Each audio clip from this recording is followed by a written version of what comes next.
जन्माष्टमी यानी कन्हैया का जन्मदिन भाद्रपद माह के कृष्ण पक्ष की अष्टमी तिथि को मनाया जाता है।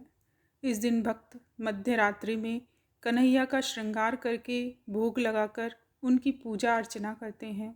इसी के साथ कान्हा के जन्म की कथा सुनते हैं।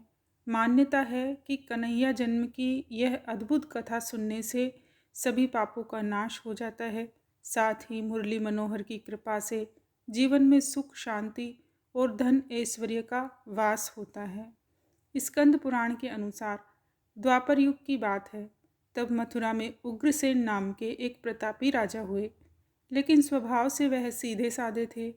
यही वजह थी कि उनके पुत्र कंस ने ही उनका राज्य हड़प लिया और स्वयं मथुरा का राजा बन बैठा। कंस की एक बहन थी जिनका नाम था देवकी। कंस अपनी बहन देवकी से बहुत प्रेम करता था। फिर देवकी का विवाह वासुदेव से तय हुआ। तो विवाह संपन्न होने के बाद कंस स्वयं ही रथ हाँकते हुए बहन को ससुराल छोड़ने के लिए रवाना हुआ। स्कंद पुराण के अनुसार जब कंस बहन को छोड़ने के लिए जा रहा था, तभी एक आकाशवाणी हुई कि जिस बहन को वह इतने प्रेम से विदा करने स्वयं ही जा रहा है, उसी बहन का 8वां पुत्र तेरा संहार करेगा। यह सुनते ही कंस क्रोधित हो गया और देवकी और वसुदेव को मारने के लिए जैसे ही आगे बढ़ा, तभी वसुदेव ने कहा कि वह देवकी को कोई नुकसान न पहुंचाए। वह स्वयं ही देवकी की 8वीं संतान कंस को सौंप देगा। इसके बाद कंस ने वसुदेव और देवकी को मारने की बजाय कारागार में डाल दिया। कंस की बहन देवकी ने कारागार में ही 7 संतानों को जन्म दिया और कंस ने सभी को एक एक करके मार दिया। इसके बाद जैसे ही देवकी फिर से गर्भवती हुई, तभी कंस ने कारागार का पहरा और भी कड़ा कर दिया। तभी भाद्रपद माह के कृष्ण पक्ष की अष्टमी को रोहिणी नक्षत्र में कन्हैया का जन्म हुआ। तभी श्री विष्णु ने वसुदेव को दर्शन देकर कहा कि वह स्वयं ही उनके पुत्र के रूप में जन्मे हैं। श्री हरि ने वसुदेव जी से कहा कि वह कन्हैया को वृंदावन में अपने मित्र नंद बाबा के घर पर छोड़ आए और यशोदा जी के गर्भ से जिस कन्या का जन्म हुआ है उसे कारागार में ले आए। यशोदा जी के गर्भ से जन्मी कन्या कोई और नहीं बल्कि स्वयं माया थी। यह सब कुछ सुनने के बाद वसुदेव जी ने वैसा ही किया। वसुदेव जी ने जैसे ही कन्हैया को अपनी गोद में उठाया, कारागार के ताले स्वयं ही खुल गए। पहरेदारों को अपने आप ही नींद के आगोश में आ गए।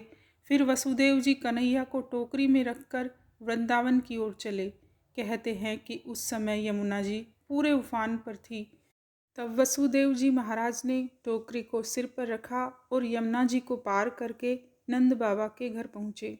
वहाँ उन्होंने कन्हैया को यशोदा जी के पास रखकर कन्या को लेकर मथुरा वापस लौट आए। स्कंद पुराण के अनुसार जब कंस को देवकी की 8वीं संतान के बारे में पता चला तो वह कारागार पहुंचा। वहां उसने देखा कि 8वीं संतान तो कन्या है, फिर भी वह उसे जमीन पर पटकने ही लगा कि वह माया रूपी कन्या आसमान में पहुंचकर बोली कि अरे मूर्ख, मुझे मारने से कुछ नहीं होगा। तेरा काल तो पहले से ही वृंदावन पहुंच चुका है और वह जल्दी ही तेरा अंत करेगा।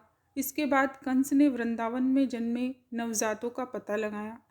जब यशोदा के लल्ला का पता चला तो उसे मारने के लिए कई प्रयास किए गए। कई राक्षसों को भी भेजा, लेकिन कोई भी उस बालक का बाल भी बांका नहीं कर पाया।